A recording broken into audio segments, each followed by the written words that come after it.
Welcome back. आज हम इस वीडियो में करेंगे क्लास 7th कृषि विज्ञान की इकाई 2 भूशरण के प्रश्नोत्तर।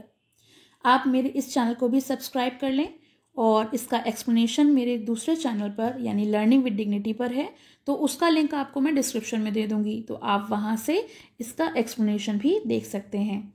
तो चलिए इसके प्रश्नोत्तर शुरू करते हैं। अभ्यास के प्रश्न।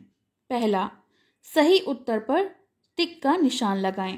पहला, भूशरण निम्न शक्तियों यानी कारकों द्वारा होता है। पहला, वर्षा, दूसरा हवा, तीसरा बर्फ और चौथा उपरोक्त सभी। तो इसका सही उत्तर है उपरोक्त सभी। वर्षा, बर्फ, हवा ये सब इसके कारक होते हैं। दूसरा, भूशरण से क्या तात्पर्य है यानी भूशरण का क्या अर्थ होता है। पहला, भूमि के कणों को अपने स्थान से हटना एवं दूसरे स्थान पर इकट्ठा होना। दूसरा, पानी बहना। तीसरा, बर्फ का पिघलना और चौथा, खेत की जुताई करना। तो इसका सही उत्तर है पहला, भूमि के कणों को अपने स्थान से हटना एवं दूसरे स्थान पर इकट्ठा होना। तीसरा बहुविकल्पी, वायु भूषण निम्न कारक द्वारा होता है। पहला, जल द्वारा, दूसरा बर्फ द्वारा, तीसरा वायु द्वारा और चौथा गुरुत्वाकर्षण बल द्वारा। तो वायु भूषण है तो इसका अर्थ होगा वायु द्वारा। चौथा, बीहड़ यानी रेवाइन निम्न स्थानों पर पाया जाता है। पहला, नदी एवं नालों के किनारे व आसपास। दूसरा, खेती योग्य भूमि पर। तीसरा, खेत के मैदान में और चौथा गांव में। तो इसका सही उत्तर है नदी एवं नालों के किनारे के व आसपास। मृदा संरक्षण का क्या अर्थ होता है।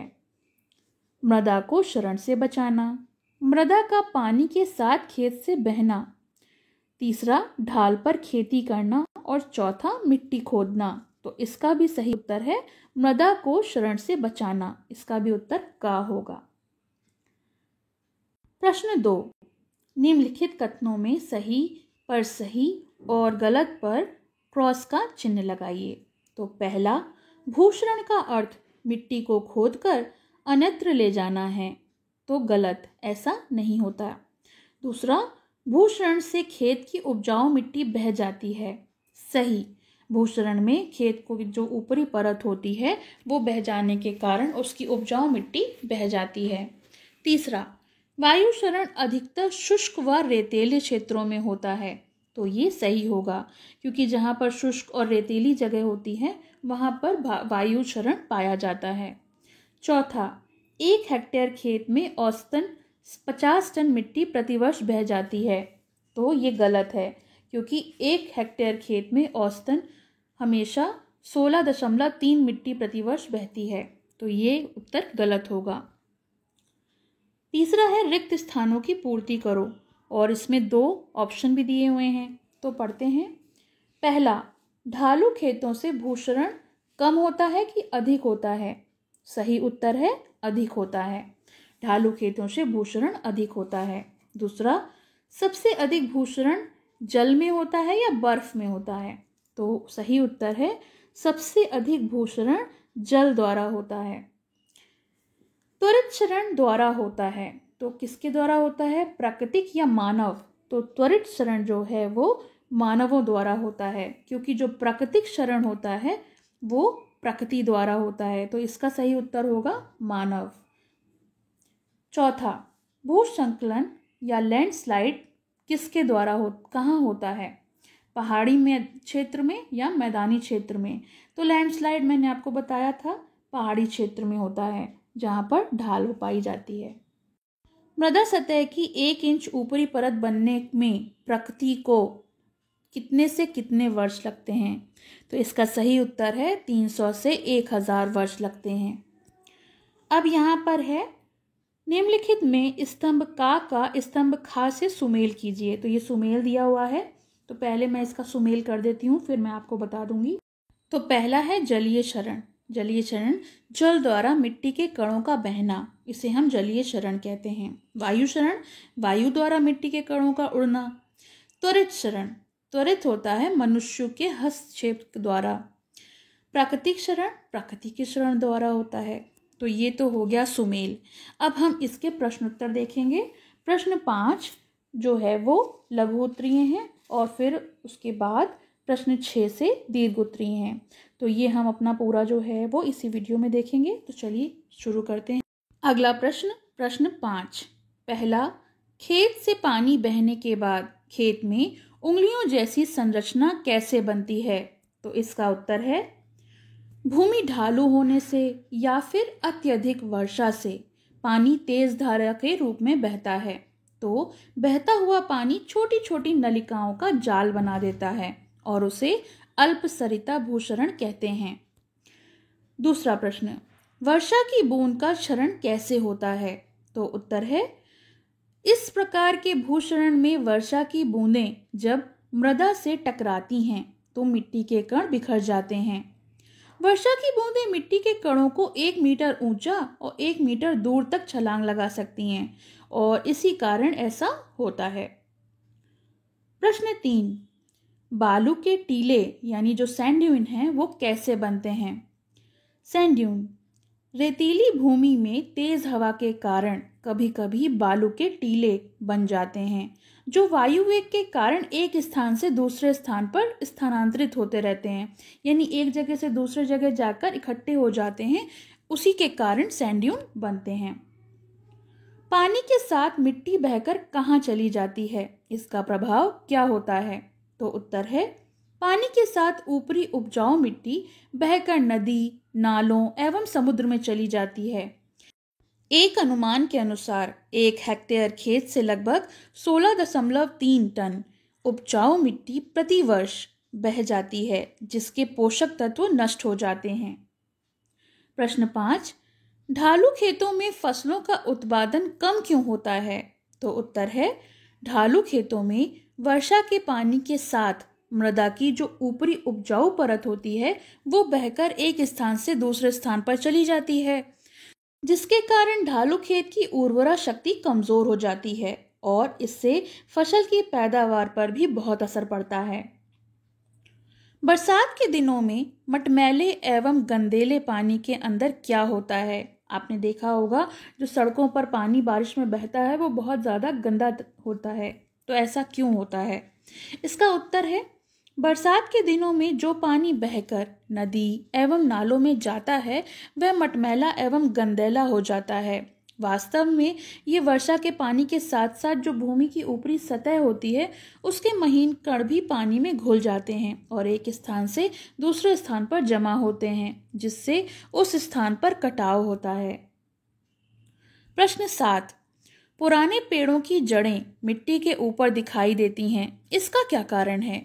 तो इसका उत्तर है बरसात के दिनों में पानी के साथ बहती मिट्टी का अवलोकन करने पर आप पाएंगे कि ढालू भूमि में मिट्टी पानी के साथ बहकर पतली पतली नालियां बनाती हैं, या फिर पुराने पेड़ों की जड़ों में मिट्टी बह जाने के कारण जड़ें नीचे तक दिखाई देने लगती हैं। यह सब जलीय भूक्षरण के कारण ही होता है। प्रश्न 8, खेत को समतल एवं मेड़बंदी करने का क्या लाभ होता है? तो इसके लाभ इस प्रकार हैं। इसके अंतर्गत खेत को समतल करके खेत के चारों ओर ऊंची मेड़बंदी कर देते हैं, जिससे पानी बहकर खेत के बाहर नहीं जा पाता। 9वां प्रश्न, ढालू भूमि में किस विधि से खेती करते हैं?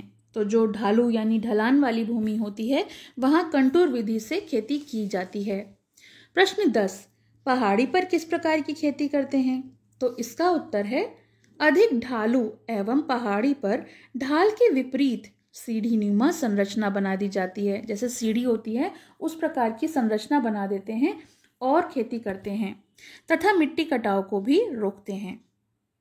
11वां प्रश्न, वनस्पतियों यानी पेड़ पौधों में किस तरह की मृदा संरक्षण सहायक होती है? उत्तर, खेती के अयोग्य भूमि को भूमि कटाव से बचाने के लिए घास एवं वृक्ष का रोपण यानी वृक्षारोपण करते हैं, जिससे पानी धीरे धीरे बहता है और भूक्षरण कम होता है।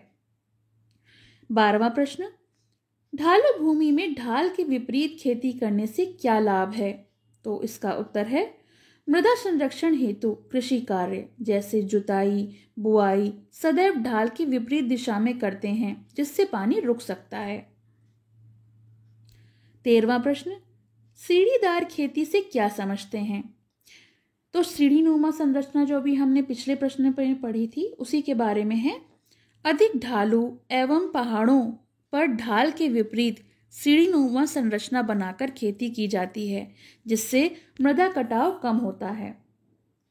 अगला प्रश्न, पशुओं द्वारा अनियमित चराई करने से मृदा संरक्षण पर क्या प्रभाव पड़ता है? तो उत्तर है, चारागाह में पशु चरने से पशु जड़ सहित घास को उखाड़ लेते हैं। जब वो घास खाते हैं तो केवल घास का ऊपरी हिस्सा नहीं बल्कि उसकी जड़ को भी खा लेते हैं।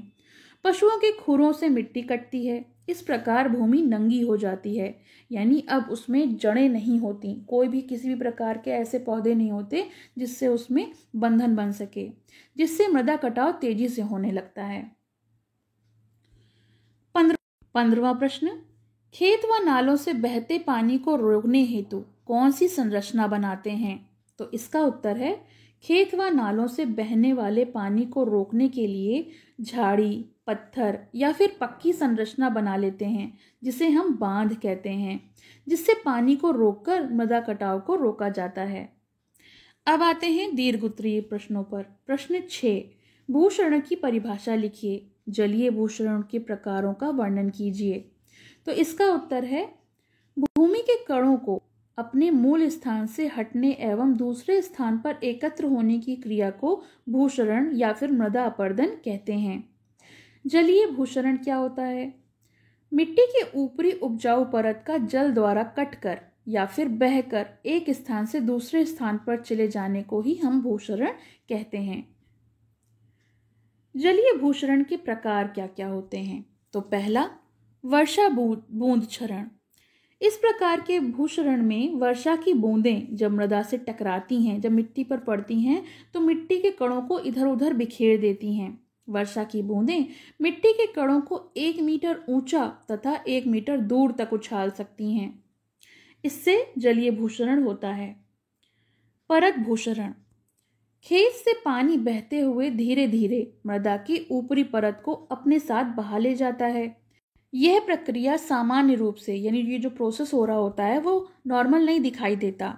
खेत से बहता हुआ गंदा पानी प्रदर्शित करता है कि मृदा की ऊपरी भाग के कुछ अंश खेत के बाहर जा रहे हैं, जिसमें मृदा के साथ साथ उसके पोषक तत्व भी बह जाते हैं। अल्पसरिता भूक्षरण, भूमि ढालू होने से या फिर अत्यधिक वर्षा से पानी तेज धारा के रूप में बहता है। बहता हुआ पानी छोटी छोटी नलिकाओं का जाल बना देता है, जिसे हम अल्पसरिता भूक्षरण कहते हैं। ये नलिकाएं जुताई गुड़ाई के समय समाप्त हो जाती हैं, यानी जब जमीन में जुताई की जाती है, गुड़ाई की जाती है तो ये खत्म हो जाती हैं, लेकिन जब बारिश होती है तो भूमि में ये नलिकाएं बन जाती हैं। खेत को परती छोड़ने पर इस प्रकार का भूक्षरण देखने को मिलता है। चौथा, खंड या अवनालिका भूक्षरण। अल्पसरिता नलिकाओं पर ध्यान न देने से आगे चलकर ये आपस में जुड़ जाती हैं और गहरी और चौड़ी नलिकाओं का रूप धारण कर लेती हैं। इनको भू परिष्करण की क्रियाओं में समतल नहीं किया जा सकता। पांचवा है बीहड़ भूक्षरण। जब वर्षा होती है तो नदियों के दोनों किनारों से वर्षा का जल बह बहकर नदियों में आता है, यानी चारों तरफ से पानी जो है नदियों में बहकर आता है। इस जल के बहाव से भूमि कटती है और भूमि कटाव होता है। इससे भूमि में प्राकृतिक नालियां बन जाती हैं। आगे चलकर यह नालियां नाले एवं बीहड़ का रूप ले लेती हैं। इस प्रकार के भूक्षरण को ही हम बीहड़ भूक्षरण कहते हैं। नदी तट भूक्षरण, पानी का बहाव नदियों के किनारों को काटता रहता है और बहाव का नया रास्ता बन जाता है। इससे नदियों के किनारे उपजाऊ भूमि नष्ट हो जाती है, क्योंकि जो उसकी उपजाऊ परत होती है वो पानी के साथ बह जाती है। सातवां, पुलिन भूक्षरण या फिर समुद्र तट भूक्षरण। समुद्र की तीव्र लहरें, बहुत तेज लहरें जो होती हैं, किनारे को लगातार काटती रहती हैं, जिससे किनारे के पहाड़ या फिर पेड़ पौधे टूटकर समुद्र में गिर जाते हैं तथा सिल्ट ये जो गाद होती है इसके इकट्ठे होने से पुलिन यानी बीच बन जाते हैं। समुद्र की लहरों व ज्वार धाराओं द्वारा पुलिन क्षरण होता है। 8वां, हिमनद भूक्षरण। यह ऊंचे व ठंडे पहाड़ों पर होता है जहां प्रायः बर्फ जमी रहती है। बड़ी बड़ी हिमशालाएं अपने साथ चट्टानें व पत्थर बहाकर ले जाती हैं। 9वां, भूसंकलन भूक्षरण। यह क्षरण पहाड़ों पर होता है। इसमें कमज़ोर चट्टानें अधिक ढलान के कारण दूर बह जाती हैं, क्योंकि कमज़ोर होती हैं तो रुक नहीं पाती, जिससे निचली जगहों को खेत, सड़क व बस्ती आदि दब जाते हैं। अब ऊपर से अगर कोई चीज़ ढह कर नीचे आएगी तो जो नीचे समतल ज़मीन पर हैं जैसे खेत हैं, सड़कें हैं, ये सब दब जाते हैं। तो ये तो हो गया दीर्घ प्रश्न 6। अब हम 7वें पर आते हैं। 7वां है वायु क्षरण से आप क्या समझते हैं। तो वायु क्षरण क्या होता है, इसका वर्णन कीजिए। वायु भूक्षरण। जब भूमि का क्षरण वायु द्वारा होता है तो उसे हम वायु क्षरण कहते हैं। यह कम वर्षा एवं शुष्क जलवायु वाले क्षेत्रों में होता है, यानी जहाँ पर वर्षा कम होती है या फिर जहाँ का जो जलवायु है वो शुष्क होता है, इस तरह के क्षेत्रों में वायु भूषण पाया जाता है। आमतौर पर तेज हवाएं चलती हैं। भूमि पर वनस्पति यानी जो पेड़ पौधे होते हैं उनका आवरण नहीं होता। ऐसी स्थिति में मृदा के छोटे छोटे कण हवा के साथ अपने स्थान से हटकर कई किलोमीटर दूर उड़कर इकट्ठा हो जाते हैं। कभी कभी आसपास के खेतों में जमा होकर फसल को बर्बाद कर देते हैं। सैंड ड्यून भी इसी तरह से बनती हैं। जैसे रेतीली भूमि में तेज हवा के कारण कभी कभी बालू के टीले बन जाते हैं, जो वायु वेग के कारण एक स्थान से दूसरे स्थान पर स्थानांतरित होते रहते हैं। इन्हें हम सैंड ड्यून कहते हैं। प्रश्न 8, प्राकृतिक एवं त्वरित भूक्षरण के उदाहरण सहित समझाइए। तो पहला देख लेते हैं प्राकृतिक भूक्षरण। यह क्षरण प्राकृतिक क्रियाओं द्वारा होता है। इसकी गति धीमी तथा विनाश रहित होती है। जिसमें जितनी भी मिट्टी बनती है लगभग उतनी ही मिट्टी कटाव भी होता है, जिससे संतुलन बना रहता है। यानी जितनी मिट्टी बन रही है उतनी ही मिट्टी का कटाव हो रहा है तो वो बराबर हो जाता है। इसके फलस्वरूप भूपटल पर पठार, मैदान, घाटियां एवं विभिन्न प्रकार की मिट्टियां बनती हैं। त्वरित भूक्षरण। चारागाहों की उगी घास को अनियमित चराई, यानी जो पशु चारा चरते हैं वो जो उगी घास होती है वो अगर अनियमित चराई कराई जाती है तो वो चारे के साथ यानी घास के साथ जड़ों को भी खा जाते हैं। वनों की अंधाधुंध कटाई आदि से भूसतह की स्थिति वनस्पतियों को नष्ट करती है, जिसके कारण भूक्षरण की गति तेज हो जाती है। इस प्रक्रिया को त्वरित भूक्षरण कहते हैं।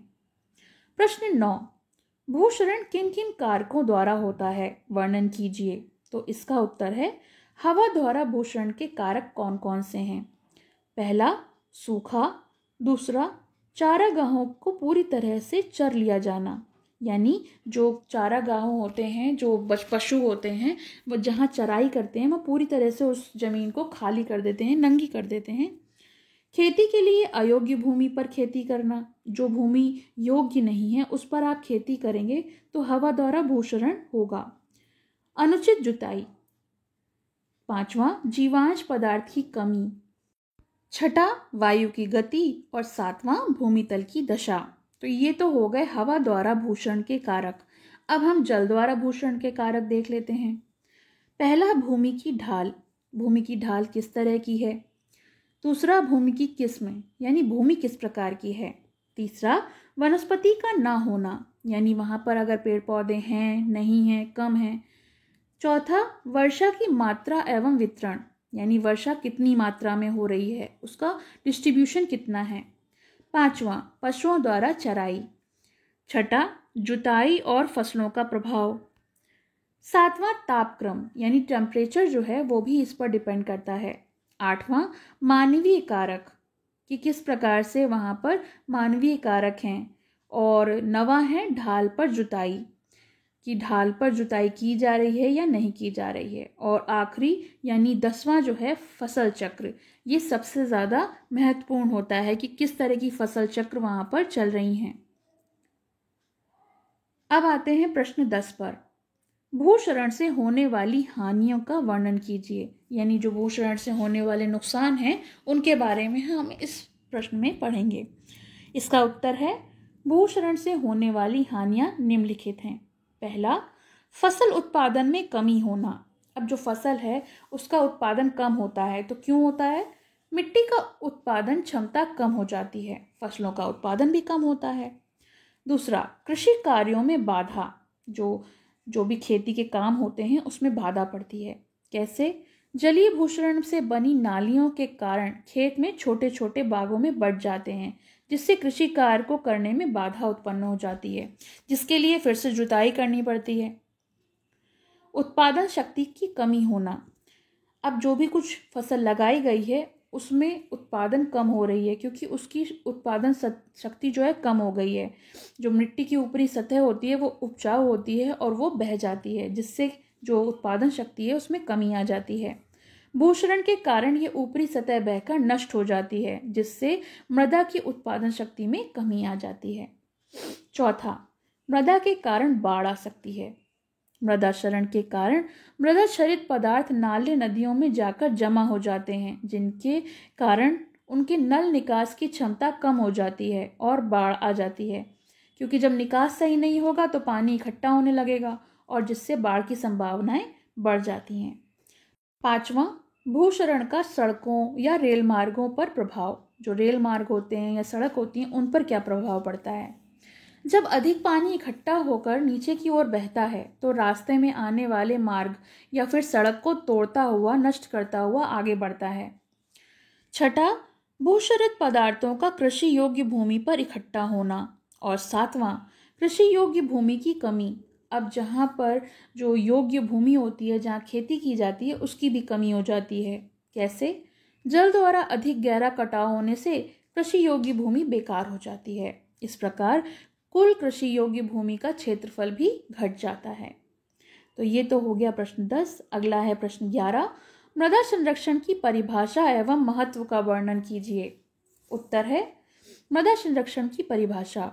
मृदा कटाव को रोकने की प्रक्रिया को ही मृदा संरक्षण कहते हैं। यानी जो मिट्टी में कटाव होता है उसे जो रोका जाता है उसे हम मृदा संरक्षण कहते हैं। मृदा संरक्षण का महत्व।